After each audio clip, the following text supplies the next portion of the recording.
Hello. No Jumping on the Bed by Ted Arnold.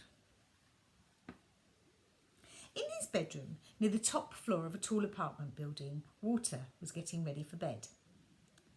Before turning out the light, his father said, "If I've told you once, I've told you 1,000,000 times, no jumping on the bed. One day it will crash right through the floor. Now lie down and just go to sleep." "One more time?" asked Walter. But instead, he plopped down on his pillow and squeezed his eyes closed. "Good night," said his father. He turned off the light, pulled the door almost closed. The room was dark and quiet, except for the soft thump, thump, thump coming from the room above. "That's Delbert upstairs," thought Walter.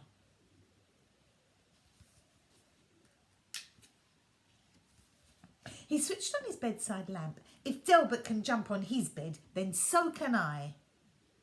Walter bounced higher and higher.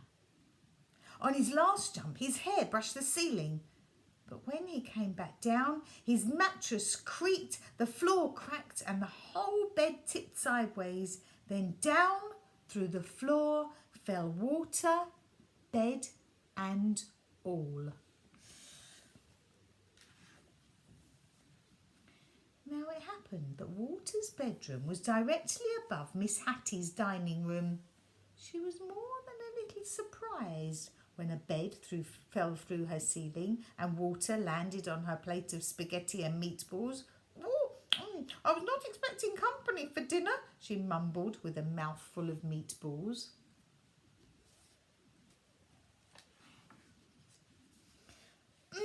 Said Walter. "Spaghetti's my all-time favourite."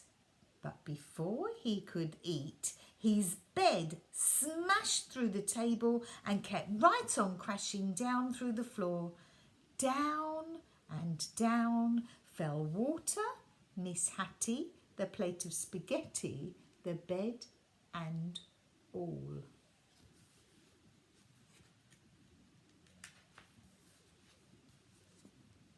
Miss Hattie's dining room was above Mr. Matty's TV room. Mr. Matty didn't even notice a bed falling through his ceiling until a meatball bounced off his head. Miss Hattie tumbled into his lap and Walter splashed into his aquarium. "Oh, I've already had a bath tonight," said Walter, and he wanted to stay and watch the monsters on TV, but his bed crunched through the floor, taking the TV with it.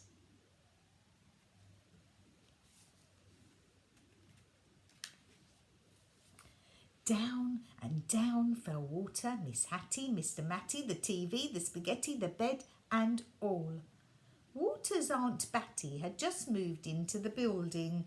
She was still unpacking when Miss Hattie, Mr. Matty and a dripping wet Walter tumbled through the ceiling right into her box containing her rare Patagonian stamp collection.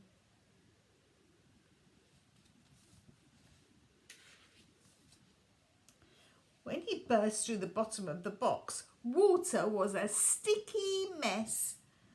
"I see you've started collecting stamps," said Aunt Batty as she followed Walter through the new hole in her floor.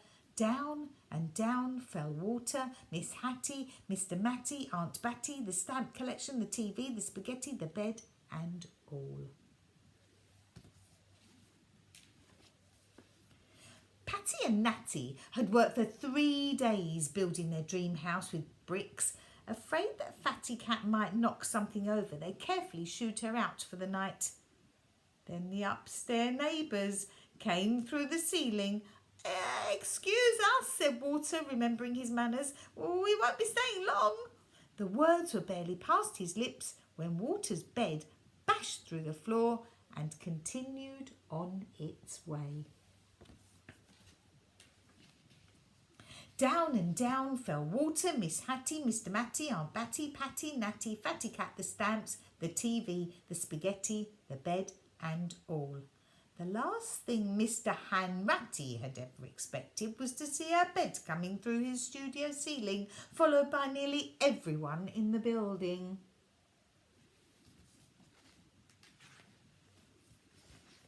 If I'd known you wanted to see my paintings, he said, I would have tidied up a bit.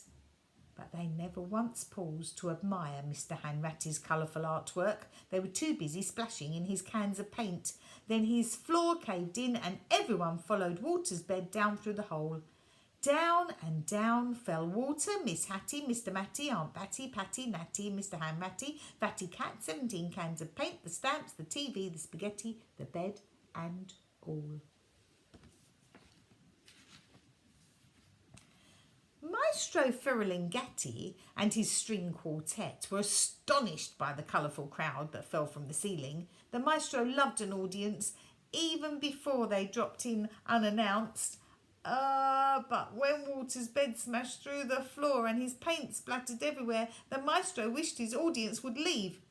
And so they did, along with his string quartet. Maestro Ferlinghetti's practice room floor was also the basement ceiling. It was dark and quiet as midnight down there.